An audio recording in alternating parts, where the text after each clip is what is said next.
রাজশাহী জেলার বাগমারা থানার অন্তর্গত। এটা কি জানো, সাদো কম নাকি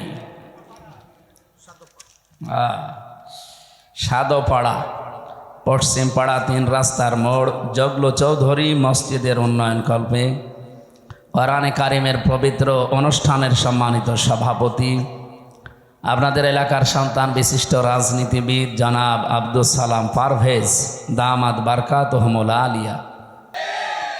আলিল্লাহিল ইজ্জাতু ওয়ালি রাসূলিহি ওয়ালিল মুমিনিনা ওয়ালাকিন্নাল মুনাফিকিনা লা ইয়ালামুন। আল্লাহ তাআলা বলেন সূরা মুনাফিকের ভেতরে আছে যে সম্মান, ইজ্জত, মর্যাদা এটা আমি আল্লাহ আমার জন্যে, আমার রসুলের জন্যে, আর যারা দুনিয়ায় ঈমান আনে তাদের জন্যে আমি এটা নির্ধারিত করে রেখেছি। এজন্য সম্মান জোর করে পাওয়া যায় না। সম্মান মর্যাদা কিসের ভেতরে আপনি এখনো টের পাননি। এই জন্য আহ্বান জানাবো, যদি সম্মান, মর্যাদা, শান্তি, স্বস্তি, নিরাপত্তা, কল্যাণ এগুলো পেতে চান, দুনিয়াতে আল্লাহ হক দিয়েছেন, অধিকার দিয়েছেন, উলাইকা লাহুমুল আমনু। আল্লাহ যেন এভাবে আঙ্গুল দিয়ে দেখাচ্ছে, এটা ইসমে ইশারা।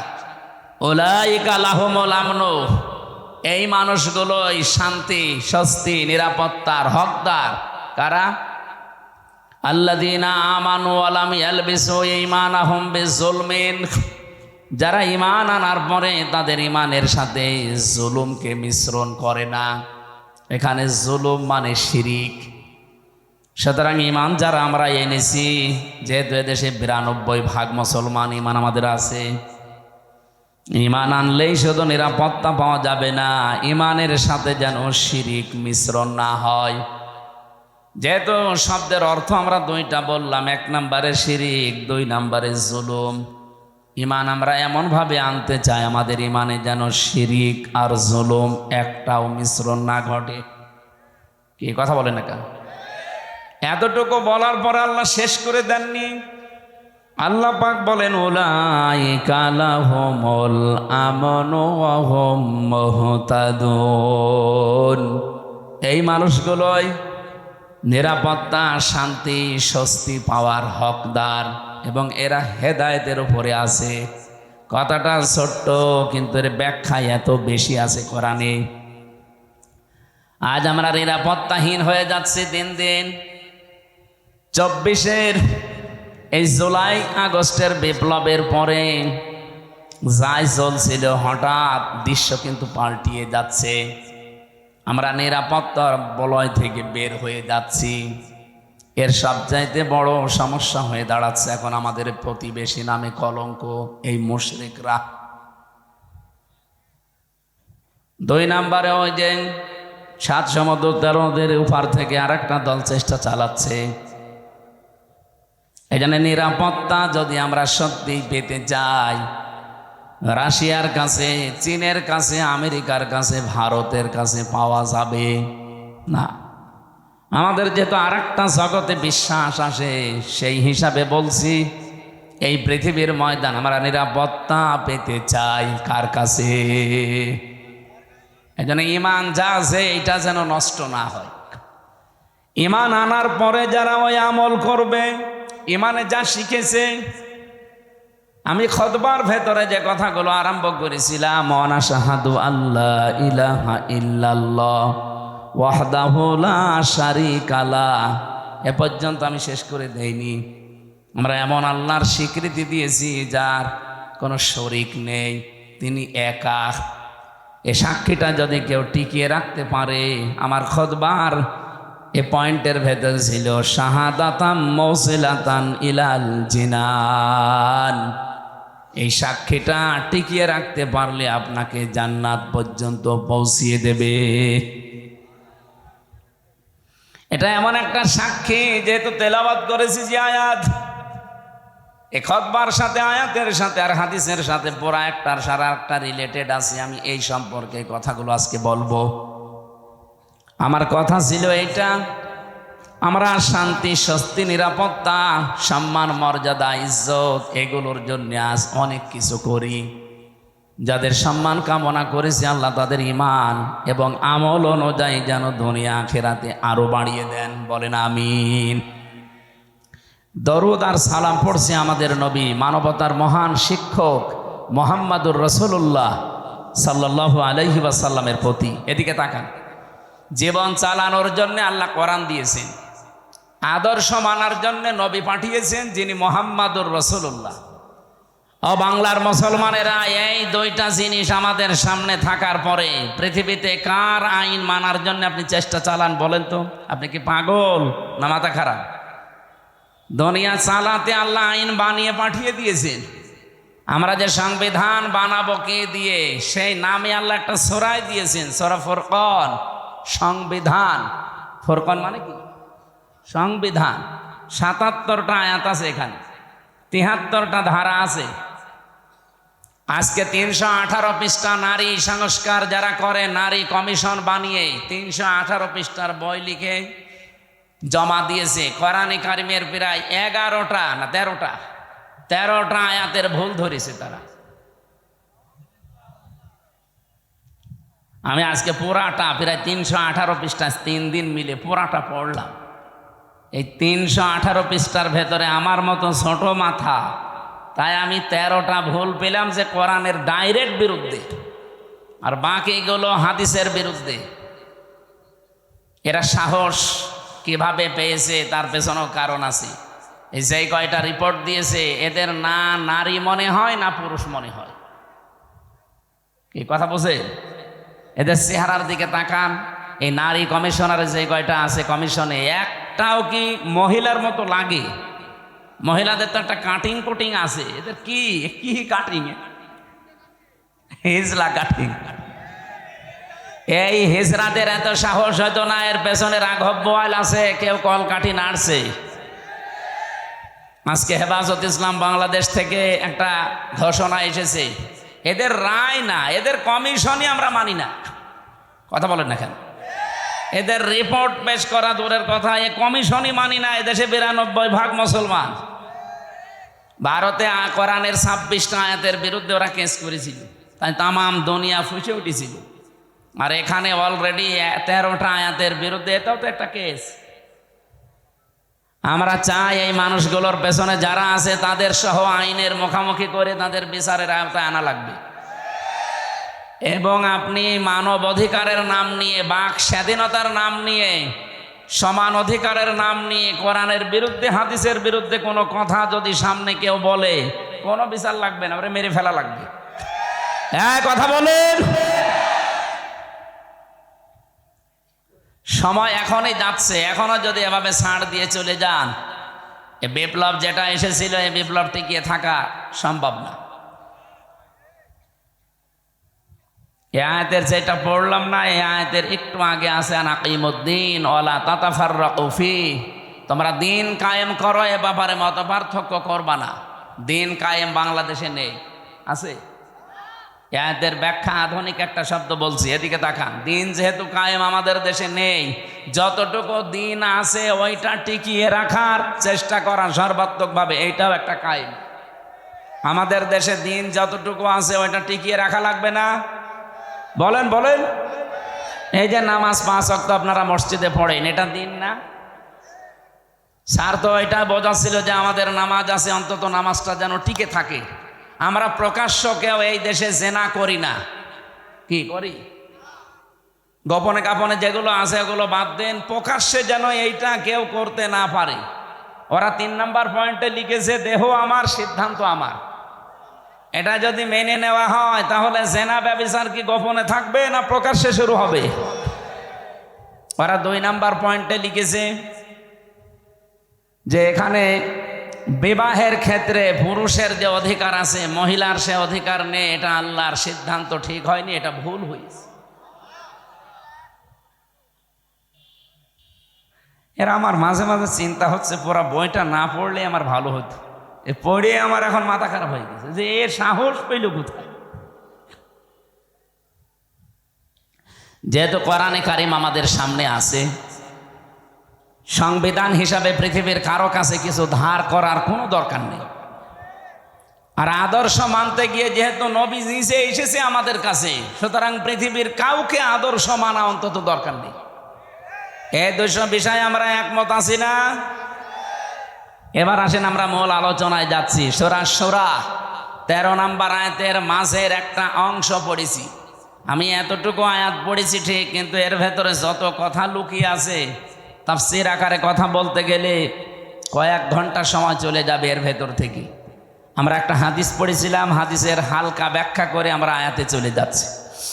হযরতে আবু যর রাদিয়াল্লাহু তাআলা আনহু থেকে বর্ণিত, বিশ্বনবী মুহাম্মদুর রাসূলুল্লাহ সাল্লাল্লাহু আলাইহি ওয়াসাল্লাম দার্থহীন কণ্ঠে তিনি জানিয়েছেন, মানিদ্দাআ মা লাইসা লাহু। ভালো করে শুনুন, যেই জিনিস তোমার না ওইটা যদি তুমি নিজের কাছে রেখে দাও, আমি আবার বলছি, যেই জিনিস তোমার না ওইটা যদি নিজের কাছে রেখে দাও, যখনই নিজের কাছে ওইটা রেখে দেবে, দাবি করবে, ওই দিন থেকে দুইটা শাস্তি তোমার শুরু। ফালাইসা মিন্না, এক নম্বরে ওই দিন থেকে তুমি আমার উম্মত না। আপনি কিছু বুঝেছেন? কত বড় কঠিন হুঁশিয়ারি চিন্তা করেন। নবীর উম্মত থেকে আপনি বের হয়ে গেছেন। আপনি মনে করছেন আমি নামাজ পড়ি, রোজা রাখি, মসজিদে সভাপতির দায়িত্বে আছে, আমি নবীর উম্মত নেই মানে না। নবী নিজে বলছেন ফালাইসা মিন্না। যার বালাগাত মানতে বসে আরবি গ্রামারে ফা শব্দটা 19টা অর্থে আসে। আগের শব্দ যদি কারো ভেতরে থাকে, আগে যেটা নবীজি বললেন ওটা যদি কেউ দুনিয়ায় মেনে চলে, পরের যে হুকুম তার উপরে 100 ভাগ কার্যকর হবে। যেহেতু ফা না দিলে আমি হাদিসও পড়তাম না, এ ফাটা দিয়ে আমিও ঝামেলায় আছি। যে জিনিস যার না ওইটা যদি কেউ দাবি করে নিজের আয়ত্তে নিয়ে নেয়, প্রথম শাস্তি শুরু হয়ে যাবে ওই দিন থেকেই। সে আর নবীর উম্মত থাকবে না। বাংলার মুসলমানেরা যদি নবীর উম্মত আপনি থাকতে না পারেন, হয় আপনি ইহুদি, নাই খ্রিস্টান, নাই মুশরিক। এক কথা বলছে না? 4,500 লোক বাস করে, 4,500 ধর্মের লোক বাস করে দুনিয়ায়। এখন 810 কোটি মানুষ এখন পৃথিবীতে বসবাস করছে, মাত্র 175 কোটি আমরা। অন্তত অন্যান্য ধর্মে যারা আছে তারা তো আর নবীর উম্মত দাবি করে না। কয়েকদিন আগে সিঙ্গাপুরে ছিলাম, থাইল্যান্ডে গিয়েছিলাম, মালয়েশিয়া। অন্যান্য ধর্মের লোকদের সাথে আমি যখন রাস্তায় চলাফেরা করেছি গাড়িতে, ইহুদিরা জিজ্ঞাসা করি যে আপনার নাম কি? নাম শুনেই আমি বুঝেছি যেটা ইহুদি। যখনই বলছে আপনার নবীর নাম কি, হোয়াট ইজ ইয়োর প্রফেট, নাম জিজ্ঞাসা করলে বলে যিশু। যিশু মানে ঈসা আলাইহিস সালাম। আমরা যাকে হযরতে ঈসা নবী বলি, ওরা যিশু বলে ডাকে খ্রিস্টানরা।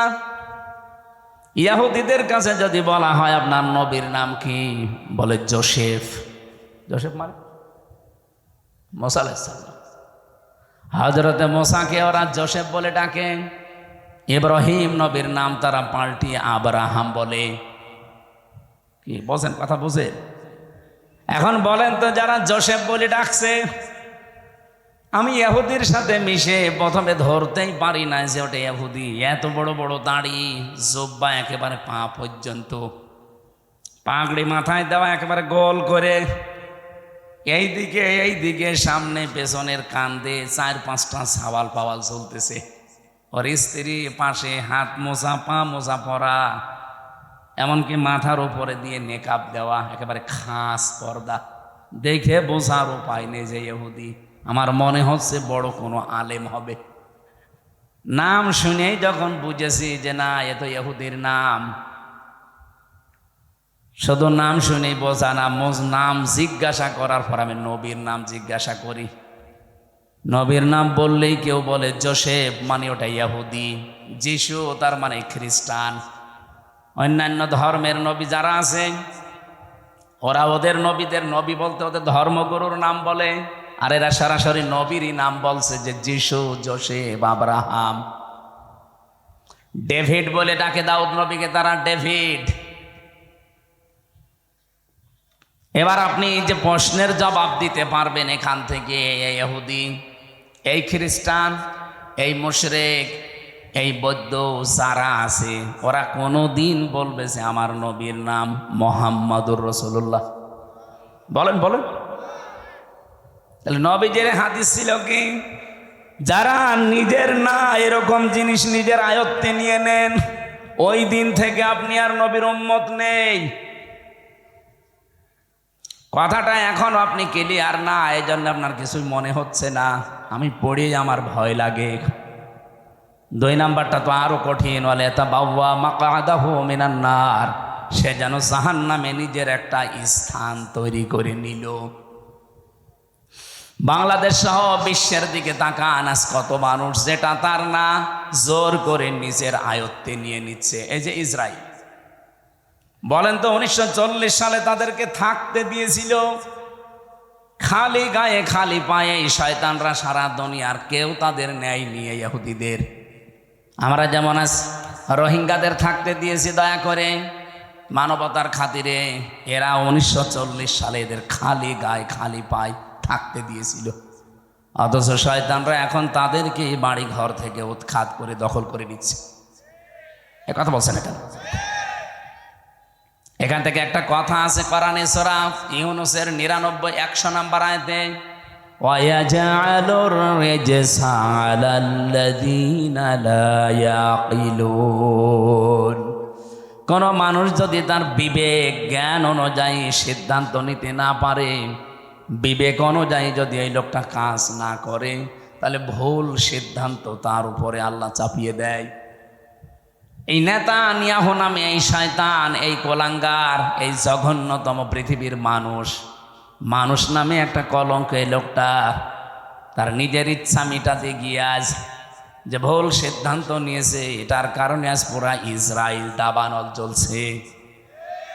ওরা 108টা মেশিন ফিট করেছে, উন্নত পানি দিচ্ছে, কত স্প্রে দিচ্ছে না, জাহাজ পর্যন্ত পুড়ে ছাই হয়ে যাচ্ছে।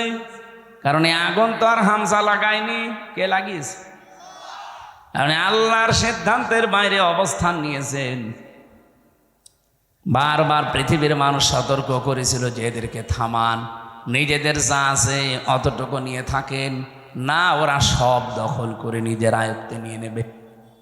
ঠিক এই সিস্টেম এখন চালু করেছে ওর আর এক ভাই, এ নরেন্দ্র মোদী। আমাদের বাপ দাদাদের দেওয়া হাজার হাজার বিঘা জমি জায়গা, যেগুলো মসজিদ, মাদ্রাসা, খানকা, ঈদগাহ, গোরস্থানের জন্য ওয়াকফ করা ছিল, ওই শয়তানরা এখন এসে ওইগুলো সব একটা অবৈধ আইন পাশ করে সব দখল করে ভেঙ্গে গুড়িয়ে দিচ্ছে। গোবিন্দ পরামানিক গত পরশু দিন দেখবেন একটা লাইভ করিস, হিন্দু মহাজোটের মহাসচিব এই লোকটা গোবিন্দ চন্দ্র পরামানিক, উনি লাইভে বলছিল যে এই মোদি নামে এই মাতালটাকে হিন্দু সম্প্রদায় যারা পৃথিবীতে আছেন তারা একে থামান। এই মাতাল যা করছে পৃথিবী বসবাসের অযোগ্য হয়ে যাচ্ছে। অলরেডি ভারতে দাঙ্গা লাগিয়ে দিয়েছে। কি কথা বলছেন এখানে? যেহেতু প্রতিবেশী তো এ বাতাস আসলো বলে দেশে, কারণ ওদের সাথে কারোর মিল নেই।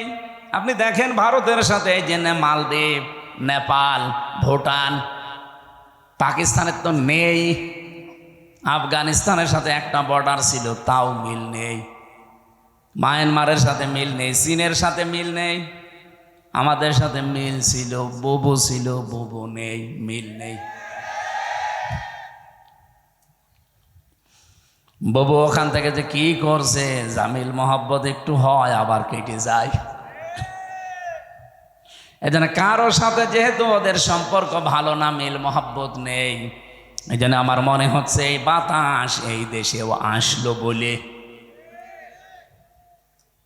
সাম্প্রদায়িক সম্প্রীতি নাকি এই দেশে চলে না, নেই, অথচ তামাম দুনিয়ায় আছে যে এই দেশে আগস্টের 5 তারিখের পর থেকে এই 9 মাসে সব চাইতে সাম্প্রদায়িক সম্প্রীতি বৃদ্ধি হয়েছে। এতদিনও হয়তো হতে পারেনি শুধু ওদের কারণে। একটা রিপোর্ট পেয়েছিলাম 100 ভাগের প্রায় 58 ভাগ সম্পদগুলো এই বুবু এবং তারা যারা আছে দায়িত্বে, তারা হিন্দুদের এবং অন্যান্য ধর্মের মানুষের সম্পদগুলো তারা বিভিন্ন কায়দায় আত্মসাৎ করেছে, মেরে খেয়েছে, বাংলা যেটা বলে। আমি এই রিপোর্ট নিজে বানাইনি, আপনি পত্রিকার রিপোর্টগুলো আমি নিজে নিজে পড়েছি, সেইটা একটু বললাম। যেহেতু এই 9 মাসে এগুলো আর হচ্ছে না, এই জন্য অনেকের মাথা খারাপ হয়ে গেছে যে না কিছুই তো হয় না, এভাবে চললে তো টিকে যাবে। এই জন্য বিভিন্ন ধোয়া তোলে মাঝে মাঝে। বাবু ওখানে বসে বসে 27টা কুলু তৈরি করেছিল বাংলাদেশকে অস্থিতিশীল করার জন্য, একটাও কাজে লাগে না। কখনো রিকশা লীগ, কখনো আনসার লীগ, কখনো হেলমেট লীগ, বিভিন্ন নাম নিয়ে তারা নামতো যে দেশকে অস্থিতিশীল করে দিলে বিশ্বের মোড়লরা যেন বলতে পারে এই দেশ আর বসবাসের যোগ্য না। আর পাশে আমাদের প্রতিবেশী দাদারা তো আছে। কোরআনে কারিমে আল্লাহ কড়া ভাষা দিয়েছেন, লা তাজিদান্না, লামে তাকিদ নুনে সাকিলা। আল্লাহ বলেন, গ্যারান্টি দিয়ে বলছে, লা তাজিদান্না সাদ্দান্নাসি আদাওয়াতাল লিল্লাযিনা আমানুল ইয়াহুদা ওয়াল্লাযিনা আশরাকু। এই পৃথিবীতে 2টা জাতি মুসলমানদের জন্যে, ইমানদার মানুষদের জন্য ভয়ঙ্কর জঘন্যতম শত্রু হিসাবে কাজ করে যাবে। একটা ইহুদি আর একটা মুশরিক। আপনি তামাম দুনিয়ার দিকে তাকান, মুসলমানদের কিন্তু এই 2টাই শত্রু এখন জঘন্য। একটা ইহুদি আর একটা কি, এই যে আমাদের পাশে দাদা বাবুরা যারা মুশরিক, এরা অন্যের সম্পদগুলো দখল করে নিচ্ছে। এমনকি আগস্টের 5 তারিখের পরেও বাংলাদেশে বহু মানুষের চরিত্রে আমরা এটা দেখতে পেয়েছি, বিভিন্ন মানুষের জিনিস তারা নিজের মনে করে নিয়ে নিয়েছে। রাজশাহীতে হয়তো এখনো শুরু হয়নি। যারা যারা মানুষের সম্পদ নিয়েছেন, যেভাবেই নেন ওটা ফেরত দেবেন, নয়তো আপনি মরে গেলে জানাজা দেওয়া, কবরে দেওয়া মিথ্যা কথা হবে। কারণ আমি কি বলে দেব আপনাকে, বিসমিল্লাহি ওয়া আলা মিল্লাতি রাসূলিল্লাহ, আল্লাহর নামে রসুলের আদর্শের উপরে রেখে গেলাম, আপনি তো রসুলের আদর্শে আর নেই। আমার এই কথার ওজন যারা টের পেয়েছেন তারা চুপ করে আছে। আপনি টের পেয়েছেন? যারাই যার যার জিনিস নিয়েছেন, যেটা আপনার না ওটা ফেরত দেন। হ্যাঁ, যদি ওটা আপনারই হয়ে থাকে, আপনি হাত ছাড়া করে ফেলেছিলেন, ওইটা আবার ফেরত পেয়েছেন, তাহলে আপনি হাদিসের আওতামুক্ত থাকবেন। আমি কথা বোঝাতে পারিনি? না না, ওখানে এখনো বসিল অনেকে। যেটা আপনার ছিল কিন্তু হাত ছাড়া হয়ে গিয়েছিল এতদিন, আপনি ফেরত পেয়েছেন। আবার একটা দোকান ছিল, দোকান দখল করে নিয়েছিল, এরকম হয়নি বাংলাদেশে?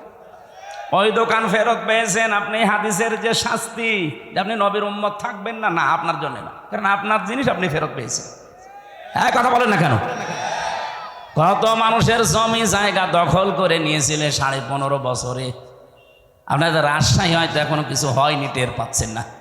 কুষ্টিয়ায় আমাদের হানিফ সাহেব কত টাকার মালিক, আমার মনে হয় আল্লাহর ও ছাড়া কেউ জানতো না। কি হইল, এখন বাড়ি পর্যন্ত এখন উজাড় গৃহ হয়ে গেছে। আমার মনে হয় হানিফ সাহেবের বাড়ির দিকে আল্লাহ আঙ্গুল এভাবে দিয়ে কোরআনের আয়াত নাজিল করিস, যদিও এটা এখন না, 1500 বছর আগের। সূরা নমলের ভেতরে পাবেন এটা, 19 নাম্বার পারা, 20 নাম্বার পৃষ্ঠার 7 নাম্বার লাইনের 52 নাম্বার আয়াতে আছে, ফাতিলকা বুয়ুতুহুম খাওয়িয়াতাম বিমা যালামু। আল্লাহ বলেন, এই সেই ঘরগুলো। কোন ঘর? এখন যদি বলেন এখানে হানিফ সাহেব, ইনু সাহেব, এদের নাম কই? না, নাম আছে, কিন্তু এদের বাপ দাদাদের নাম আছে। এদের বাপ দাদা যারা, যাদের পরিচয় আল্লাহ আয়াতে দিয়েছেন, তারা এরকম জুলুম করেছে নফসের ওপরে, মানুষের ওপরে, সৃষ্টি জগতের ওপরে, তাদের নামে দেওয়া আর এদের নামে দেওয়া একই। কারণ কোরআনে তো আর আয়াত নাজিল হবে না কিয়ামত পর্যন্ত, এইটাই চলবে। আল্লাহ তাআলা বলেন এই সেই ঘরগুলো খাবিয়াতাম বিমা যালামু।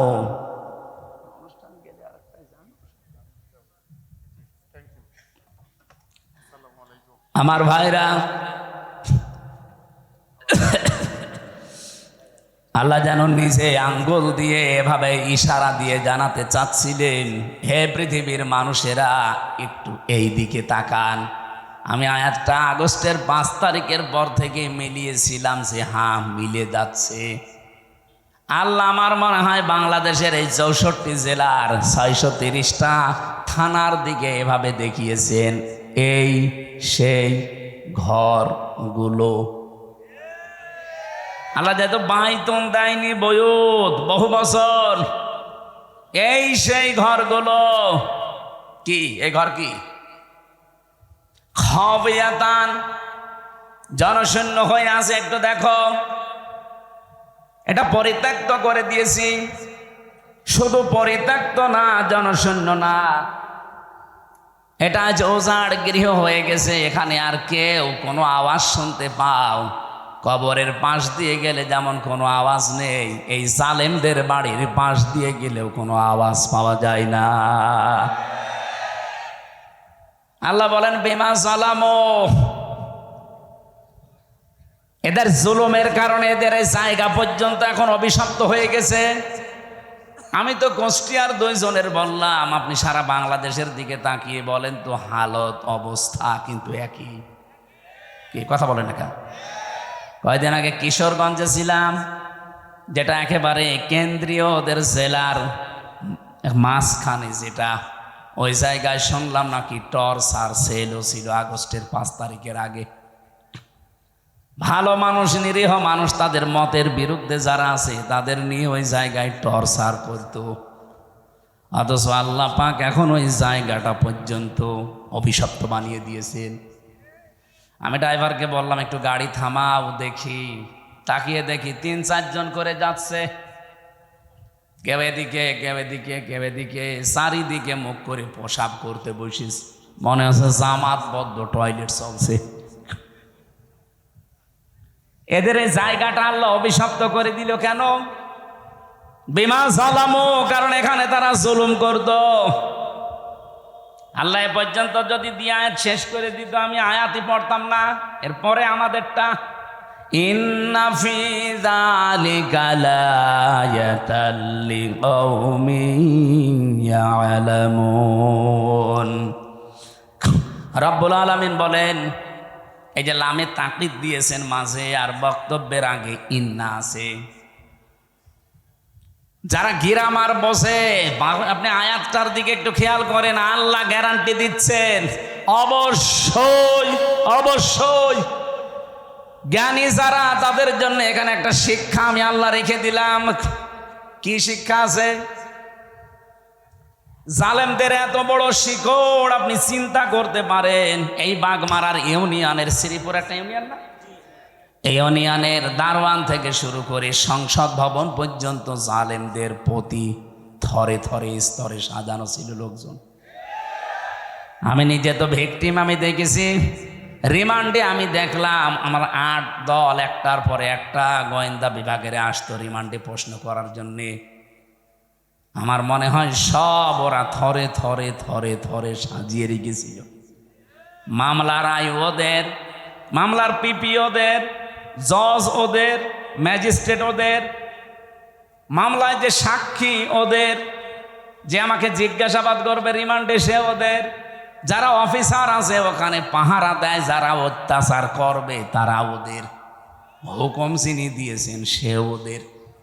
আমার কি, আমার একজন আছে না, আমার একজন ছিল উকিল, ওর কথা শুনলেও চলে, না শুনলেও চলে, আর ওর কথা শুনতেও না। ও খালি বলার দরকার বলেছে তো, ঠিক আছে আপনি থামেন যান। মামলাটা আমার 30 বার উঠেছে, সিএমএম কোর্ট, জজ কোর্ট, হাইকোর্ট মিলে, কিন্তু 3 বছরে একটা দিনের জন্য জামিন নামে কোনো শব্দ নেই। অথচ এই মামলাটা আগস্টের 5 তারিখের পরে শুধু তুলতে দেরি, জামিন না খারিজ করে দিয়েছে। অথচ জজ কিন্তু ওইটাই আমি ওনার খাস কামরায় গিয়ে জিজ্ঞাসা করলাম যে মাননীয় জজ সাহেব, এই বিচারটা তো 3 বছর আপনার কাছেই ছিল, এতদিন তো বলেননি যে না এই মামলায় জামিন দেওয়া যাবে না, আর এখন যে খারিজ করে দিলেন। হুজুর আমার হাত বাঁধা ছিল, আমি কিছুই করতে পারি নাই, ওই পুতুলের মতো শুধু চেয়ারে বসে থাকতাম। আমি যে আপনাকে 10 দিনের পরিবর্তে 6 দিন আর 2 দিন 8 দিন রিমান্ড দিয়েছিলাম 2 মামলায়, তাই আমার ওপর প্রেশার যে 10 দিনের রিমান্ড দিলেন না কেন? তাহলে আপনার এখানে বসে থাকার দরকার কি? সব তো ওরাই যদি করে। প্রথম মামলার রিমান্ডে নেওয়ার পরে 10 দিন চেয়েছে, দিয়েছে 6 দিন। এই নিয়ে নাকি ওই ম্যাজিস্ট্রেটকে ওখান থেকে অন্য জায়গায় বদলি করে দিয়েছে যে কেন আপনি 10 দিন দিলেন না। বাস্তব তো এই জন্য বলছি। রিমান্ডের 2য় দিন আমার চোখ বেঁধে কালো কাপড় দিয়ে, পেছনে হাত হ্যান্ডকাপ দিয়ে, মাজায় দড়ি লাগিয়ে, পায়ের সাথে ডান্ডা বেড়ি লাগিয়ে নিয়ে গেল এক অন্ধকার মাটির নিচে ঘরের ভেতরে। আমি বললাম যে কি 10 দিন রিমান্ড চেয়েছিল, অথচ এই অফিসারগুলো একটাও কোর্টে আমার সাথে যায়নি, শুধু মামলার আয়ু আমার সাথে ছিল। আমারে দেখছে ওরা আগে আগে প্রশ্ন করছে যে রিমান্ড চাইলো 10 দিন, 6 দিন দিলেও অবশ্যই এই কি ম্যাজিস্ট্রেট, এই ম্যাজিস্ট্রেট মনে হয় আপনার দলের লোক। কি গো, আমার দলের লোক হবে কি করে? জীবনে আমি তার নামও শুনি নাই, তার কোনোদিন দেখিও নাই, আর সে আমাকে চেনে কিনা আমি তাও জানি না। 10 দিন তো আপনারা চেয়েছিলেন, তা আপনি তো ছিলেন না, আপনি কি করে জানলেন? তার মানে ওখান থেকে সব কিছু ম্যাজিস্ট্রেটকে বলে দিয়েছে, যা যা ও তাই তাই করিস। পরে কয়দিন যখন জেলখানায় গেলাম, দেখি ওই ম্যাজিস্ট্রেট ঘুরে বেড়াচ্ছে ভেতরে। কি আপনি এখানে? হুজুর মাফ করে দিয়েন, আমার বউ যৌতুক মামলা দিয়েছে। ঠিক করিস, শয়তান, তোর যৌতুক মামলা দিয়ে এখন তুই জেলে, আমার সাথে এমনি দেয়নি, কোন কারণে আমার এই মিথ্যা তথ্যগুলো লিখে সই করে নিলি? হুজুর আমার যা যা বলতে বলেছে আমি তাই তাই করেছি। আল্লাহর কসমে কোরআন হাতে নিয়ে বলছি, বাংলাদেশে শুধু হাসিনা ছাড়া যারা ছিল সব হাত বাঁধা। আপনি যাই বলেন না কেন, ও কাওয়া কাকুরও হাত বাঁধা ছিল। কাওয়া যতই কাকা করুক, যদি একটু মুখ ফসকে সত্যি কথা বলে, ওই দিনই কাওয়ার কর্ম শেষ করে দিত। হয়তো হইল, কাদের কাকু বলা যায়? কাওয়া কাকু।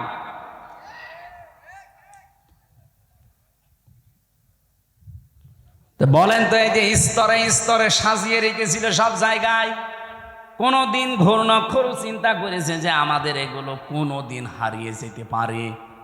কোরআনে কারিমে আমি আয়াত পড়েছি, সূরা আনআম 7 নাম্বার পারা 12 নাম্বার পৃষ্ঠার 4 নাম্বার লাইনের 45 নাম্বার আয়াতের প্রথম অংশে আছে, ফাকুতিআ দাবিরুল কওমিল্লাযীনা যালামু। রব্বুল আলামিন বলেন, জালেমদের শিকড় কাটা হয়ে গেছে। কেটেছে কে? না না, আল্লাহ না। কতিয়া এটা মজহুল, এর ফাইল জানা নেই। জালেমদের শিকড় যে কাটা হয়ে গেছে, কেটেছে কে? আপনি কি আলেম? এখানে আলেমরা বসে আছে না? মৌলানা, কতিয়া এর ফাইল কে? জানা নেই, কেউ জানে না জালেমদের শিকড় কাটলো কে। আপনি হানিফের বাড়ি এখন যে জিজ্ঞাসা করেন যে একটা পায়খানার ইটও নেই, প্যানও খুলে নিয়ে চলে গেল, গেল কে? কেউ জানে না। শুধু কি হানিফের বাড়ি, সারা বাংলাদেশে জালেমদের অবস্থা একই? যায় হালকা পাতলা 2-1টা ছিল। এই ফেব্রুয়ারির 5 তারিখে আজাবুল বুলডোজার নাজিল হয়ে সব শেষ। এ জেলায় নাজিল হয়নি? আমার প্রশ্ন ছিল কি বলেন তো, জালেমদের এত বড় শিকড় যদি কেটে ফেলা হয়ে যায়, আগামীতে যারা চেয়ারে বসবেন, কারা বসবেন আমরা জানি না, যারাই বসবেন সাবধান, জনগণের ওপরে যেন জুলুম না হয়, তাহলে 5 বছর পরে আপনার বাড়িও শ্মশান হয়ে যাবে। এ পর্যন্ত বুঝেছেন নাকি হাঁ করে আছেন? সুতরাং যার যা জিনিস নিয়েছেন, চুরি করে হোক, ডাকাতি করে হোক, চাঁদাবাজি করে হোক, যা নিয়েছেন যেটা আপনার না ওটা ফেরত দেন। হ্যাঁ, যদি আপনার জিনিস আপনি ফেরত পান অসুবিধা নেই। এই যে ইসলামী ব্যাংক যাদেরটা তারা ফেরত পেয়েছে। অনেকে বলছে না এটাও চিন্তায় হয়েছে। চিন্তা হয়েছে মানে ইসলামী ব্যাংকে আপনার বাবার নাকি? যাদের ব্যাংক তারা ফেরত পেয়েছে, তাদের মাথার ঘাম পায়ে ফেলে টাকা দিয়ে ব্যাংক করা, কথা বলে না। ব্যাংক যাদের তারা ফেরত পেয়েছে, জিনিস যার সে যদি ফেরত পায় এই হাদিসের আওতা মুক্ত থাকবে সে। কিন্তু আপনার জিনিস না, আপনি বাবা শাহজালাল সব হালাল বলে দখল করে নিচ্ছেন। এটা যারা করেছেন আগামীতে ফেরত দিয়ে দেন কালকেই, নাই তো আপনি নবীর উম্মত আর নেই। আপনি মরে গেলে আমারে দিয়ে জানাজা না, কাবার ইমাম দিয়ে জানাজা পড়িয়ে মাটি দেবেন, কবরে আযাব শুরু হয়ে যাবে। এরপরেও যদি কেউ না বোঝার ভান করে থাকেন, এদিকে আসেন, আসেন, এমন জোরে কানের নিচে দুইটা দেব না, সব টের পেয়ে যাবে। যাব না।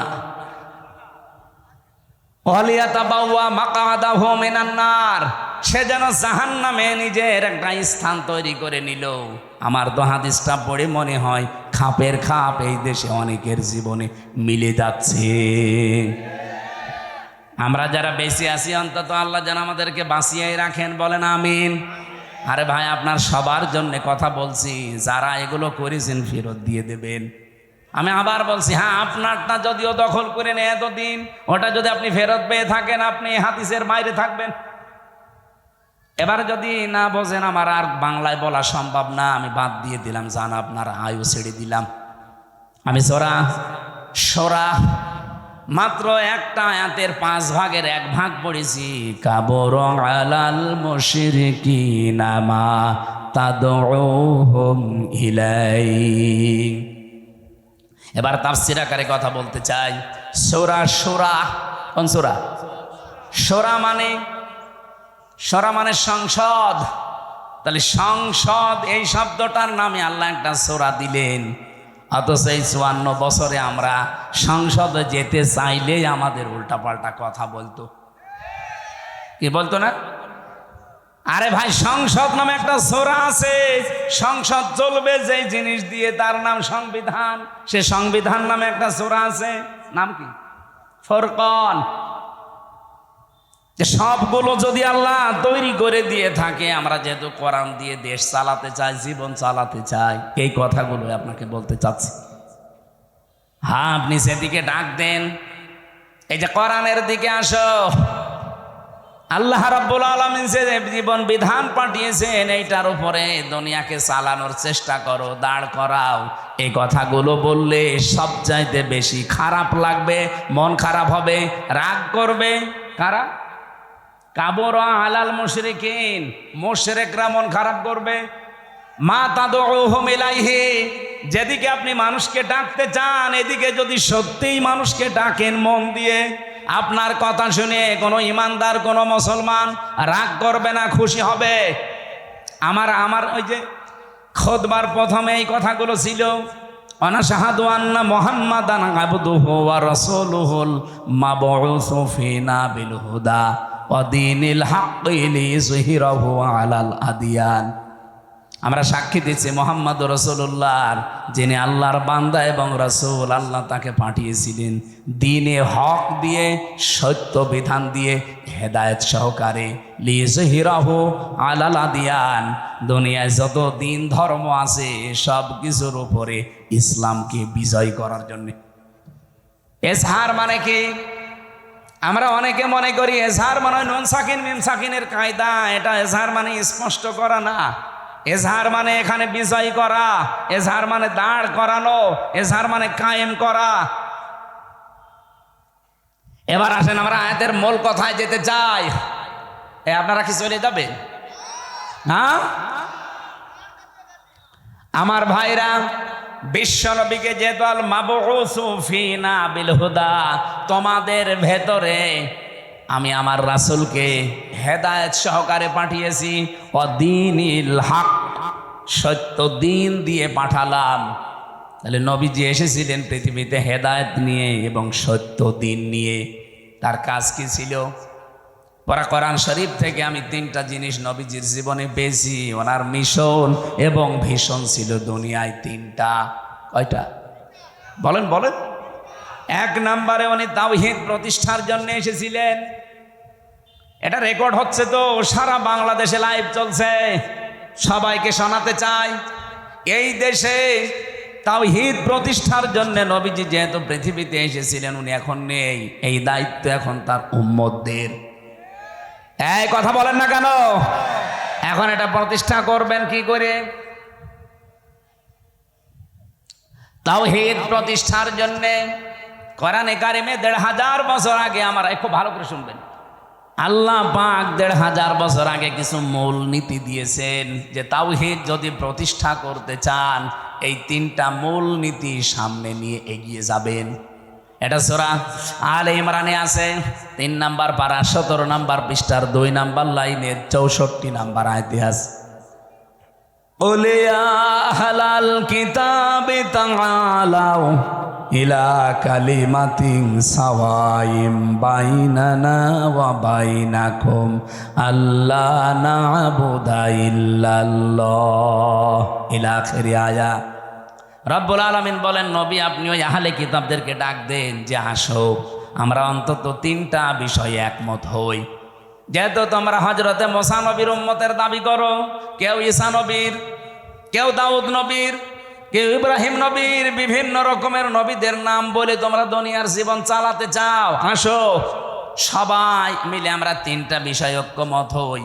আর আমার মনে হয় এই দেশের জন্য এগুলো বলা লাগবে না, কারণ এই দেশে অন্যান্য কিতাবের অনুসারী একেবারেই কম।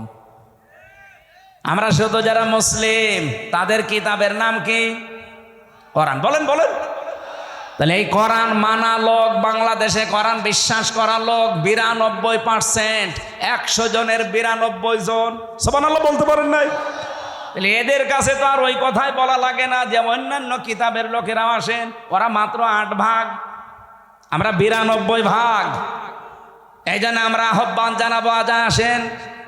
যেহেতু তাওহীদ প্রতিষ্ঠা নবীজির জীবনের প্রথম মিশন আর ভিশন ছিল, আমরাও তাওহীদ প্রতিষ্ঠা করতে চাই, কিন্তু তিনটা জিনিস সামনে নিয়ে এগিয়ে যাওয়া লাগবে। এক নম্বরে এই তিনটা জিনিসকে কায়েম করার জন্য লাগবে ঐক্য।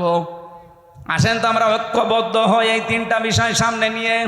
আল্লাহ না'বুদা ইল্লাল্লাহ, আল্লাহ ছাড়া কারো ইবাদত। বলেন বলেন? ইবাদত কি? আপনি মন মতো একটা জিনিস বানিয়ে বলবেন যেটা ভালোই লাগছে, না ওটা ইবাদত না। আল্লাহর হুকুম থাকা লাগবে আর রাসূলুল্লাহর তরিকা থাকা লাগবে, এর নাম ইবাদত। এই কথা বোঝা যায়নি? এই যে আমার তাহেরি ভাই যে জিকির করে, ইবাদত মনে করেই করে। ইয়া আলী বাবা, শাহ আলী বাবা, কেল্লা বাবা, ফতে বাবা, দয়াল বাবা, কোন জায়গায় আছে? তাহলে আমরা যা ঐক্যবদ্ধ হতে চাই, শুধু মুসলমানরাই আমরা ঐক্যবদ্ধ হতে চাই এই কথার উপরে যে আল্লাহ ছাড়া আমরা কারো ইবাদত, কারো জিকির, আলোচনা আর করব না। এ বিষয়ে যদি কেউ রাজি থাকেন তাহলে আসতে পারেন, যে আমরা আল্লাহ ছাড়া কারো ইবাদত করব না। রাজি আছেন না? হ্যাঁ, এটা রেকর্ড হচ্ছে। যারা রাজি আছেন তারা ঠিক আছেন। 2 নম্বরে ওয়ালা নুশরিকা বিহি শাইয়া, আল্লাহর সাথে আমরা কাউকে শিরিক করব না। এখন শিরিক কি?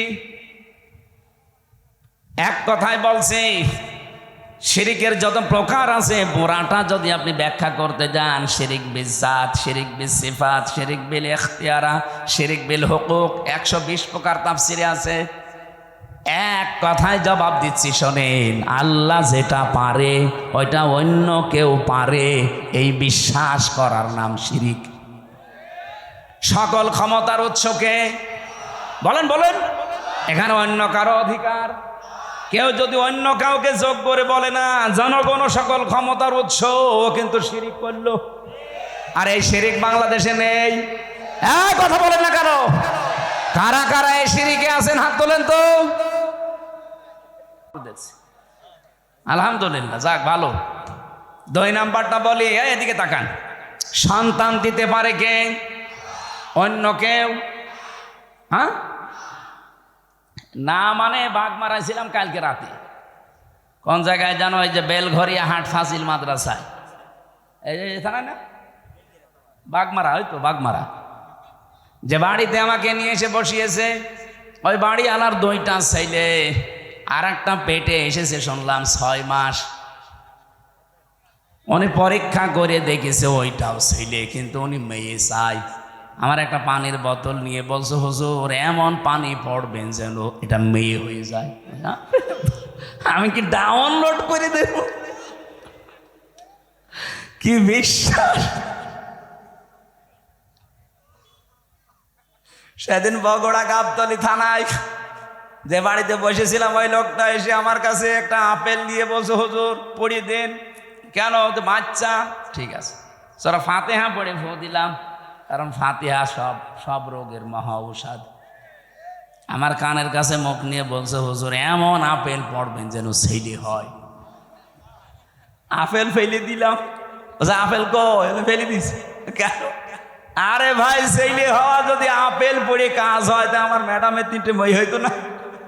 কত চেষ্টা করলাম একটা ছেলে হওয়ার, তারপরও মেয়ে। আর আপনি এসেছেন আমার কাছে আপেল পড়তে। আমি আপেল দরকার নিজে পড়ি, নিয়ে ম্যাডামের ফের খাওয়াবো। চিন্তা করেন কি বিশ্বাসী আছে এরা? আপেল পড়া, পানি পড়া, দুর্গা পূজা, পীর পূজা, কত মানুষের কাছে বিশ্বাসটা নিয়ে গেছে। অথচ ছেলে মেয়ে দেওয়ার একচ্ছত্র মালিকানা হামজার। অনেকে বসা কার? আরো জোরে। তাহলে এক কথায় জবাব কি পেলেন? আল্লাহ যেটা পারে পৃথিবীর অন্য কেউ। সুতরাং মা বোনেরা, ভাইরা, বিয়ের পরে 50 বছর ছেলে মেয়ে না হোক, আমাদের জাতির পিতার 86 বছর বয়সে ছেলে হয়েছে, তারপরেও তো তিনি কোনো কবরে, মাজারে, পীরের কাছে যাননি। এই যে মাওলানা রেজাউল ইসলাম উজ্জ্বল, আপনাদের বাগমারার ছেলে, ওরা 17 বছর বিয়ে হয়েছে, ছেলে মেয়ে নেই।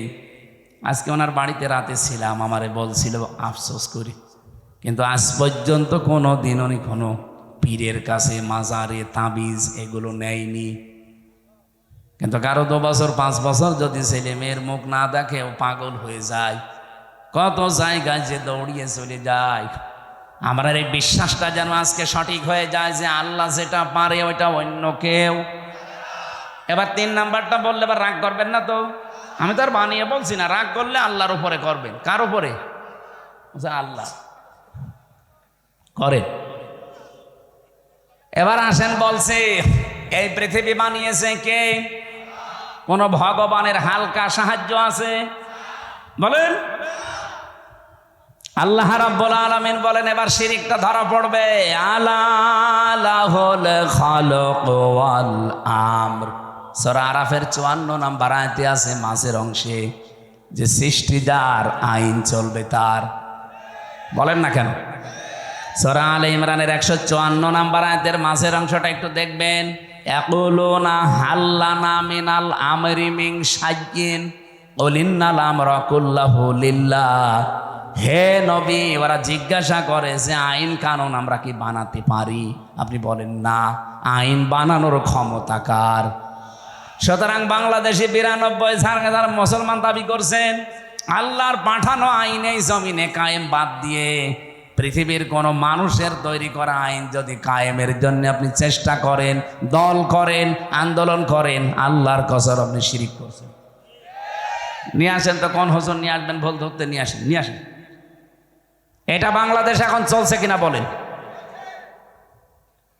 এরপরেও যদি কারো পরিবর্তন না হয়, এখন এর কিভাবে আপনি হেদায়েত করবেন বলেন? এর মাথার উপরে খাইটে মারা ছাড়া কোনো উপায় আছে? মানুষের মনটা খারাপ হয়ে যায় আমার এই কারণে, যে এত বাংলায় বলছি যে আল্লাহ বানিয়েছে, আইন চলবে তার। আপনি অন্যের আইন এখানে দাঁড় করাতে চান, আপনি তো শিরিক করছেন। কারণ আল্লাহ যেটা পারে ওইটা অন্য কেউ। এবার আপনি যা ভালো লাগে করেন তো ভাই। আপনি যদি জাহান্নামে যেতে চান, আসেন, আপনাকে 2 লাথি দিয়ে আরো ফেলে দিই। বড় দুঃখ নিয়ে কথাগুলো বলছি। এত চিল্লানো, এত পাল্লানো কি হচ্ছে? আপনার পরিবর্তন আসতে চাই না, আমি কি আপনার ক্ষতি চাই? আপনি নিয়ে এসেছেন এত কষ্ট করে, সে কুষ্টিয়া থেকে সঠিকটা তুলে ধরলাম। আরে ভাই, নামাজ আপনার যদি কমও থাকে, রোজা আপনার কমও থাকে, আমল আখলাক যদি কমও হয়, ঈমান যদি খাঁটি হয়, শিরিক না থাকে, আপনি কি জান্নাতে যেতে পারবেন? আর যদি শিরিক মিশ্রণ হয়, কাদিমনা ইলা মা আমিলু মিন আমালিন ফাজআলনাহু হাবাআম মানসুরা। কোন মানুষ যদি শিরিক মিশ্রিত কিছু নিয়ে যায়, ওটা ধুলি কণার মতো মুখের উপরে নিক্ষেপ করা। এই জন্য বাঁচাতে চাই। আসেন আমরা তাওহীদ প্রতিষ্ঠার দ্বিতীয় পয়েন্টে, শিরিক আমরা করছি না, করব না। যারা শিরিক করছেন তারা এই ঐক্যে আসতে পারবেন না। 3 নম্বরে, ওয়ালা ইয়াত্তাখিযা বা'দুনা বা'দান আরবাবাম মিন দুনিল্লাহ। আমরা আল্লাহ বাদে অন্য কাউকে অভিভাবক হিসাবে, রব হিসাবে আর মানতে চাই।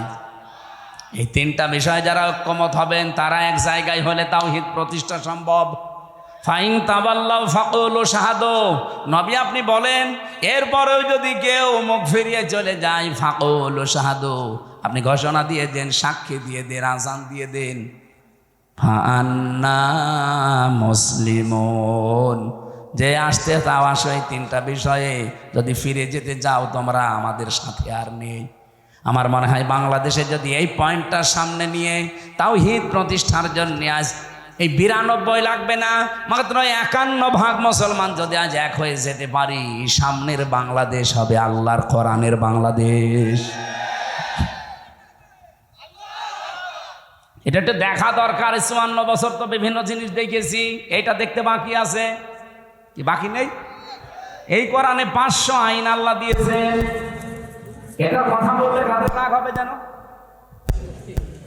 কাবুরা আলাল মুশরিকিনা মা তাদউহুম ইলাই, আমি যেটিকে ডাকছি, এই কথা বললে আল্লাহ বলেন সবচাইতে বেশি রাগ করবে, মন খারাপ করবে। বলেন বলেন। তাওহীদ প্রতিষ্ঠার জন্য আল্লাহ পাক আপনাকে জীবনেও মনোনীত করবে না যদি আপনার মন তৈরি না হয়। এই জন্য আয়াতের পরবর্তী আয়াত এইটা, আল্লাহু ইয়াজতাবি ইলাইহি মাইয়াশা ওয়া ইয়াহদি ইলাইহি মাইয়ুনিব। আল্লাহ সবাইকে এ কাজে মনোনীত করেন না। আল্লাহ যাকে নির্বাচিত করেন, পছন্দ করেন, তাকে এই কাজের জন্য বাছাই করেন। আর যাকে আল্লাহর ভালো লাগে না, আল্লাহ তাকে ছাঁটাই করে দেন। তাহলে ছাঁটাই করা, বাছাই করা, এটা আল্লাহর একটা পদ্ধতি। আল্লাহ আন্দাজে কাউকে ছাঁটাইও করেন না, আন্দাজে কাউকে বাছাইও করেন না। আল্লাহ ছাঁটাই করতে হলে আল্লাহ সেই যোগ্যতা দেখে তার ভেতরে, আল্লাহ বাছাই করতে হলেও তার যোগ্যতা দেখে। সুতরাং আপনি যদি ফিরে আসার মন তৈরি না করেন, জীবনেও একামতে দিনের কর্মী হিসাবে আল্লাহ আপনাকে বাছাই করবে না। আল্লাহু ইয়াজতাবি ইলাইহি মাইয়াশা, আল্লাহ পাক বলেন আমি নির্বাচিত করি, আমি বাছাই করি, আমি তাকে নির্ধারণ করি, তাকে পছন্দ করি, তাকে এই মানুষটাকে আমি আল্লাহ আমার নিজের দিনের জন্যে, দিন কায়েমের জন্যে পছন্দ করে রাখি। যখন দেখি ওয়াহদি ইলাইহি মাইয়ুনিব, ওই লোকটা আমার দিকে ফিরতে চায়। আপনার মনই যদি না থাকে, আল্লাহর কথায় আপনার মন তৈরি হয় না, হামসার কথাই হবে। এজন্য মনটা আগে তৈরি করেন। আজ বাংলাদেশে 92% মুসলমানের সবাই এ দেশে ইসলাম কায়েম হোক চাই না। আমি আগস্টের 5 তারিখের আগে একটা জরিপ পেয়েছিলাম, মাত্র 100 জনের 15 জন বলতো আমরা এই দেশে ইসলাম কায়েম চাই। তার ভেতরে এই মীর সাহেব একজন হয়তো। আপনি জিজ্ঞাসা করে দেখেন, আপনি চান না রাষ্ট্রে ইসলাম কায়েম হোক? এরকম মাত্র মানুষ, মাত্র সারা বাংলাদেশ মিলে 100 জনের 15 জন। অথচ এই 9 মাসের ব্যবধানে আপনি এই যে এপ্রিল চলছে, আজকে মে মাস না, আজকে 3 তারিখ, এপ্রিলের আমার মনে হয় 29 তারিখের একটা রিপোর্ট পেয়েছিলাম। এটাই যে মাইক্রোসফট দিয়েছে, এটা খ্রিস্টানরা 227টা দেশ নিয়ে তারা এই রিপোর্ট পেশ করেছে। বাংলাদেশ নিয়ে একটা রিপোর্ট এই খ্রিস্টানরা দিয়েছে। এই মাত্র 9 মাসে বাংলাদেশ যে চেঞ্জ হয়েছে, এই দেশে এখন 15 জন না, 100 জনের 77 জন মানুষ চাচ্ছে এদেশে ইসলাম কায়েম হোক। 77 জন চলে গেছে, আর কিছুদিন যেতে দেন। আমার তো মনে হচ্ছে যেভাবে দাওয়াতি কাজ চলছে সারা বাংলাদেশে, কুষ্টিয়াতে কয়দিন আগে আমার নিজের পাশের ইউনিয়নে 4000 মানুষ একামতে দিনের কর্মী হওয়ার জন্য একবার শপথবদ্ধ হয়েছে। কোরআনে কারিমে পড়েছিলাম 1500 বছর আগের আয়াত, ইযা জা নাসরুল্লাহি ওয়াল ফাত, যখন আল্লাহর সাহায্য আসবে তখন আপনি বিজয় দেখতে পাবেন। আর বিজয় আসলে আপনি প্রথম নাম্বারে দেখবেন অরাইতান নাসা ইয়াদখুলুনা ফি দীনিল্লাহি আফওয়াজা, দলে দলে পালে পালে মানুষ ইসলামে প্রবেশ করছে। প্রশ্ন আসতে পারে, ওরা তো মুসলমান, এবার ইসলামে আসলো কি করে? না, যারা আল্লাহর দিন কায়েমের জন্য, আল্লাহর আইন কায়েমের জন্য চেষ্টা করে না, এগুলো মুসলমান হতে পারে না। কারণ এই আদেশ শুধু আল্লাহ হামজাকে দেয়নি, শারআ লাকুম মিনাদ-দ্বীন মা ওয়াসসা বিহি। ওয়াসসা মানে কি? ওয়াসসা মানে নরমাল কোনো বিষয় না। আপনি যারা আরবি অভিধানগুলো ভাঙতে পারে তাদের জিজ্ঞাসা করে দেখেন, ওয়াসসা মানে শক্তিশালী নির্দেশ। আল্লাহ বলেন আমি নির্ধারিত করে দিলাম, শারআ লাকুম মিনাদ-দ্বীন, তোমাদের সবার জন্য একটা দিনকে, এই জন্য দিনের আগে আলিফ লাম আছে। এ পৃথিবীতে বহু দিন আছে, সব দিনকে আল্লাহ নির্ধারিত করেননি, একটা দিনকে মাত্র নির্ধারিত করে দিয়েছেন, তার নাম দিনের নাম যে ইসলাম। আপনি কোথায় পেলেন? 4500 দিন চলছে এখন দুনিয়ায়। আমি দিনের অর্থ মোটামুটি 10টা লিখেছি। ওরা কোরআন শরীফ থেকে আমার কাছে 10টা পারফেক্ট মনে হয়। দিন মানে কিয়ামত, এটা সূরা ফাতিহার 3 নম্বর আয়াতে আছে মালিক ইয়াউমিদ্দিন। 2 নম্বরে আনুগত্য, সূরা আলে ইমরানের 83 নম্বর আয়াতে আছে আফা গায়রা দীনিল্লাহি ইয়াবগুন। 3 নম্বরে জীবন ব্যবস্থা, সূরা মায়েদার 3 নম্বর আয়াতের মাঝের অংশে আছে আল ইয়াউমা আকমালতু লাকুম দীনাকুম। 4 নম্বরে রাষ্ট্রীয় আইন, এটা সূরা মুমিনের 26 নম্বর আয়াতে আছে। 5 নম্বরে ইবাদত, সূরা রুমের 30 নম্বর আয়াতে আছে। 6 নম্বরে মুখ ফিরানো, এটা সূরা নেসার 125 নম্বর আয়াতে আছে। 6-7 নম্বরে বিপ্লব, এটা সূরা নসরের 2 নম্বর, ওই যেটা পড়লাম। দলে দলে পালে পালে মানুষ ইসলাম কায়েমের জন্য দেখবেন ঝাঁপিয়ে পড়বে। আমার পাশের ইউনিয়নে 4000 মানুষ, এতদিন তারা বলতো আমরা মানুষের আইন এই পৃথিবীতে কায়েম করতে চাই, এখন তারা সবাই ফরম পূরণ করে বলছে আমরা আল্লাহর আইন কায়েম করতে চাই। এখন আমাকে বলেছে 4000 মানুষকে খাবার দেওয়া লাগবে, অসুবিধা নেই, টাকা তো সারা দেশ থেকে দেবে মানুষ, আমি নিয়ে যে ঢালবো। 60 নম্বরে পেয়েছে চিরন্তন বিধান, এটা সূরা সূরা 13 নম্বর আয়াত, যেটা শারআ লাকুম মিনাদ-দ্বীন চলছে। 9 নম্বরে সমস্ত ইজম লিযহিরাহু আলাদ-দ্বীনি কুল্লিহি, এটা সূরা সফের 9 নম্বর আয়াত। 10 নম্বরে পেয়েছি স্থায়ী শান্তি, এটার মাঝে যেটা আছে আনাকিমুদ্দিন ওয়ালা তাতাফাররাকু ফি। আমার এই ছোট্ট মাথায় যদি এতগুলো দিন সম্পর্কে কোরআনে থাকে, মীর সাহেবের মতো বড় বড় মাথা যাদের তো আরো আছে। তাহলে আল্লাহর বিজয়, সাহায্য আসলে বিজয় আসবে, এ গ্যারান্টি কার? আর বিজয় আসলে তার নমুনা, চিহ্ন, সিমটম কি? দলে দলে পালে পালে আফওয়াজা মানে দলে দলে, ফি দীনিল্লাহি আল্লাহর দিনের ভেতরে। এই যে দিন মানে জীবন ব্যবস্থা, জীবন বিধান, রাষ্ট্রীয় আইন, কতগুলো বললাম না? আল্লাহর জমিনে আল্লাহর দিন কায়েম করাটা যদি কারো কাছে রাজনীতি মনে হয়, কারো কাছে ধর্ম ব্যবসা মনে হয়, আপনার কাছে দুনিয়ার কাজ মনে হয়, মনে করেন আমি এইটাই জীবনের আসল কাজ মনে করি। কারণ দিন কায়েম নেই, এই জন্যেই ডাকাতি হচ্ছে, এই জন্যেই চুরি হচ্ছে, এই জন্যেই ছিনতাই হচ্ছে, এই জন্যেই ঘুষ চলছে, এই জন্যেই ডাকাতি চলছে, জেনা চলছে। 4 বছরের আসিয়া পর্যন্ত বাদ যাচ্ছে না। কথা বলে না কেন? এই আয়াতটা নাজিল হয়েছে কখন? আলেমদের জিজ্ঞাসা করেন। মক্কার জীবনে, মক্কার জীবনটা 4 ভাগ। প্রথম 3 বছর কষ্ট, এরপরে আরো 5 বছর আরো কষ্ট, এরপরে আরো 3 বছর আরো কষ্ট, এরপরে আরো 2 বছর আরো কষ্ট। আপনি 4 ভাগে মিলিয়ে দেখেন ইসলামের ইতিহাস থেকে, এই 4টা ভাগ করলে নবীজির জীবনের সর্বশেষ যে পয়েন্টটা আছে সেই পয়েন্টে কিন্তু আয়াতটা নাজিল হয়। আল্লাহর নবী কষ্ট করেছিলেন সব মিলে কত বছর? 13। বলেন বলেন, 3 বছর আর 5 বছর কত হয়? এরপরে 2 বছর, এরপরে 5, না এরপরে 3, এরপরে 3, প্রথমে 3, এরপরে 5, এরপরে 2, এরপরে 3, এই 13টা বছর তিনি কষ্ট করে, এই এদিকে তাকান, 13 বছর কষ্ট করে শেষ হয়ে যায়নি। 13 বছরের পরে উনি 10 বছর এইটা দিয়ে রাষ্ট্র চালিয়েছিলেন। আমি হিসাব করে মিলিয়েছি, এই বাংলাদেশে অলরেডি আমরা কষ্ট স্বীকার করে ফেলেছি মক্কার এই জীবনের মতো 15 বছর। এই কথা বলুন, অলরেডি 15 বছর আমাদের চলে গেছে কষ্ট স্বীকার করা, মক্কার জীবনের মতোই পার করেছি। আপনি দেখেছেন না কত পক্ষপাতিত্ব ছিল, এমনিতেই কোটা আন্দোলন শুরু হয়েছিল, দেওয়ালে পিঠ থেকে গেছে তাদের। আমি আর এই ভাই 3জন অনার্স মাস্টার্স করে একেবারে একই রেজাল্ট, শুধু আমাদের দলীয় পরিচয়ের কারণে জায়গা মতো আমারে উঠতে দেবে না। কি এরকম ছিল না দেশে? ওনার দলীয় পরিচয়, উনি ছাত্রলীগের কর্মী, চাকরি হয়ে যাবে। আমি শিবির করি, আমার কোনো চাকরি তো দূরের কথা, রাজাকারের বাচ্চা বলে পেছনে ঠেলে দেবে। এটা শুরু হয়নি, উনি বিএনপি করে, এই জন্য ওনারে গুম করে দেবে। আমার রিমান্ডে যেদিন 8 দিন চলে মাটির নিচে, আমি দেখেছি ছাত্র দলের এক ভাইকে চট্টগ্রামে বাড়ি, ওনার নিয়ে এই নখগুলো তুলছিল। আমারও একটা টিপ দিয়েছিল, এই দেখেন, 3.5 বছর হয়ে গেল এখনো পর্যন্ত এই দাগটা মেটে নাই। আর ওই ভাইয়ের তো পুরা নখ তুলেই ফেলেছে।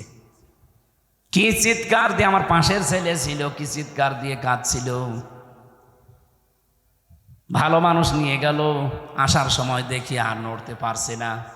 এই চোখটা বেঁধে নিয়ে নেয়, প্রথমে পেছনে হাত বেঁধে দেয়, যাবার পরে এরকম একটা চেয়ারে বসায়, ক্লিপ দিয়ে আটকিয়ে দেয়, হাত পা আটকিয়ে দেয় ক্লিপ দিয়ে, মাথার সাথে একটা বেল্ট লাগিয়ে দেয় যেন আপনি মাথাও নড়াচড়া করতে না পারেন। একটা সুইচে টিপ মারবে, 1 মিনিটে আপনি 120 বার ঘুরবেন। আমার রিমান্ড ওই কাঁচের ঘরের ভেতরে নিয়ে দেখি এসপি ইমরান ওর নাম। এই লোকটা এসে আমার একটা মেশিন দেখিয়ে বলছে যে এইটা দিয়ে আমরা নখ তুলি, এমন ভাবে যে হাত সেট করা আছে, আপনি যা নড়াচড়া বন্ধ, শুধু মেশিনটা এভাবে লাগিয়ে দেয়। একটা টিপ মারার পরে নখগুলো একবারে সব খুলে চলে আসে। আরে ভাই, নখ খুলে আসলে ছেড়ে দিলে বাঁচি না, ওর উপরে লবণ ছিটিয়ে দেয়। আপনারা তো হাত বাঁধা নড়তেও পারবেন না, বলেন তো নখ যদি খুলে নেয়, ফিনকি দিয়ে রক্ত বের হয়, ওর উপরে লবণ ছিটালে কেমন লাগতে পারে? আমার এক চাপে যদি 3.5 বছরে ভালো না হয়, যার নখ পোড়া তুলে ফেলেছে, ওর কি অবস্থা? শিবিরের শফিকুল ইসলাম মাসুদ ভাই, বিশেষ করে দেলাওয়ার ভাই, আমার যে রিমান্ডে নিয়েছিল অফিসার, ওনারও দায়িত্বে ছিল, বলছে ফুটবলের মতো পিটিয়েছি, ওরে খালি লাত দিয়েছি। ওর নাম ডিসি নজরুল ইসলাম মোল্লা, আর একজনের নাম হচ্ছে ডিসি মশিউর। আর আমার দায়িত্বে ছিল আসাদুজ্জামান, কাউন্টার টেররিজমের প্রধান, এই শয়তান গোপালগঞ্জের মাল। ওরা যদি আমি একা একা কোনো জায়গায় পাই না, মুসলমানই দিয়ে দেবো। আর শয়তান দেলাওয়ার ভাইকে যে পিটিয়েছে, সে আমারও দায়িত্বে ছিল। বলছে যে তার আছে, তার গরম করে যখন আগুনে লাল টক টক করে, ওইটা ওর ননু দিয়ে ঢুকিয়েছে।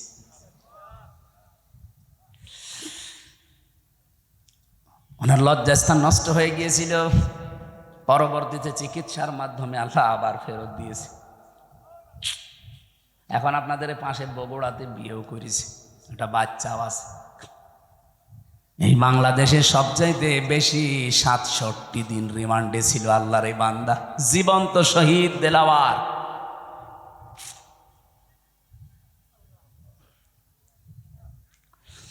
আর আজ শাহীবাসী যেটা বলতে চাই আপনাদের সামনে, ভালো করে শোনেন।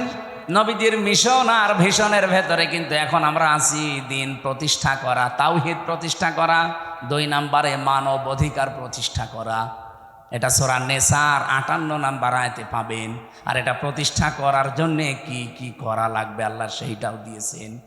ইন্নাল্লাহা ইয়া'মুরুকুম আন তুআদ্দু আদ্দুল আমানাতি ইলা আহলিহা। তোমাদের যাবতীয় আমানত আল্লাহর নির্দেশ, যত আমানত আছে সব তার প্রাপকের কাছে পৌঁছিয়ে দাও। তাফসির যারা পড়তে পারে তাদেরকে বলছি বাড়ি যে মেলাবেন, তাফসিরে মারেফুল কোরআনে আমানাত এখানে ভোট লেখা আছে। আপনি যে দেখবেন 9টা অর্থ লেখা আছে। ভাই আমার মনে আছে, আমি আগে মতো এই জন্য তো তা আদায়ের মাহফিল নিতে চাই। আল্লাহ আমাদেরকে এই কাজে যেন জড়িত হওয়ার সুযোগ করে দেন। 3 নম্বরে ছিল দিন প্রতিষ্ঠা করে, দিনের বিজয় এ পৃথিবীতে নিয়ে আসা। আমরা যে আয়াত পড়েছিলাম এই আয়াতের বাস্তব উদাহরণই এইটা, মা তাদউহুম ইলাইহি। হে নবী, আপনি সবাইকে কাজে ডাক দিয়ে পাবেন না। আল্লাহু ইয়াজতাবি ইলাইহি মাইয়াশা, যাকে আল্লাহ মনোনীত করবেন, নির্বাচিত করবেন, যাকে আল্লাহ বাছাই করবেন তার দিন কায়েমের জন্যে, তাকে ছাড়া আপনি এখানে কাউকে নিয়ে আসতে পারবেন। এজন্য আমার বলার দায়িত্ব ছিল, আমি বলেছি নির্বাচন করার দায়িত্ব, নির্বাচিত হওয়ার দায়িত্ব এবং ছাঁটাই করা, বাছাই করার দায়িত্ব কার? আল্লাহু, আল্লাহর নিজের। অয়াহদি, হ্যাঁ, কাকে দেবেন আল্লাহ এই কাজের দায়িত্ব? পছন্দ করবেন কাকে? অয়াহদি ইলাইহি মাইয়ুনিব, যেই মানুষগুলো পৃথিবীতে আল্লাহর দিকে ফিরতে চান। সম্মানিত ভাইরা, যেহেতু বাস্তব উদাহরণ বলার সময় আমি প্রথমে একটা কথা বলেছিলাম, দিন আমাদের যে কায়েম নেই, যতটুকু কায়েম আছে এটা যেন নষ্ট না হয়। আগামীতে পুরাটা কায়েম করতে চায়, আর যতটুকু আছে এটা যারা নষ্ট করার পায় তারা করছেন। এই নারী কমিশন বহু চেষ্টা চালাচ্ছে এদের পেছনে রাঘব বোয়ালরা। এই জন্য জীবন থাকতে, দেশের একটা মুসলমান জীবিত থাকতে দেশে নারী কমিশন কায়েম হতে দেওয়া যাবে, কারণ এগুলো পুরা আল্লাহর বিরুদ্ধে, রাসূলুল্লাহর বিরুদ্ধে। আল্লাহ আমাদেরকে দিন কায়েমের আন্দোলনে নবীদেরকে যেভাবে নির্দেশ দিয়েছিলেন, কিয়ামত পর্যন্ত এই নির্দেশ বলবৎ থাকবে। সূরা শুরার 13 নম্বর আয়াতটা দুনিয়ায় মেনে চলার তৌফিক যেন দান করেন, আমিন, আল্লাহুম্মা আমিন। রব্বির হামহুমা কামা রব্বায়ানি সাগীরা, লা ইলাহা ইল্লা আনতা সুবহানাকা ইন্নী কুনতু মিনাজ জালিমিন।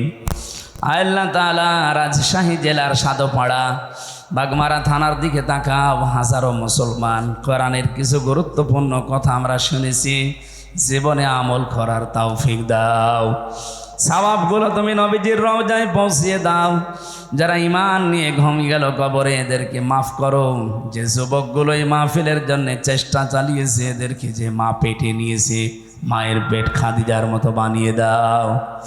মেয়েদের জন্য আলাদা করে কিছু বলা গেল না, আল্লাহ মেয়েদেরকে তুমি খাদিজাতুল কুবরার মতো জীবন দাও, স্বামী সোহাগিনী বানিয়ে দাও, পরিবারে মেহেরবানি করে শান্তি দান করো। আমাদের প্রত্যেকের মনের ভেতরে দিন কায়েমের আকাঙ্ক্ষা, আগ্রহ তৈরি করে দাও। এলাকায় মাটির নিচে যারা ঘুমিয়ে আছে, কোরআনের ইজ্জতে মাফ করো। যে মসজিদটা দেখলাম আল্লাহ, এটা কিয়ামত পর্যন্ত এখানে কায়েম রাখো। যারা এর সাথে জড়িত আছে, এটাকে দিনের পরে দিন আরো বিউটিফাই, আরো সুন্দর, উজ্জ্বল করার সুযোগ করে দাও। বারাকাল্লাহু লানা ওয়া লাকুম ফিল কোরআনিল আযীম। কার কাছে কখন আজরাইল আসে জানি না, যখনই আসবে যেন জীবনের শেষ কথা বলতে পারি, লা ইলাহা ইল্লাল্লাহু।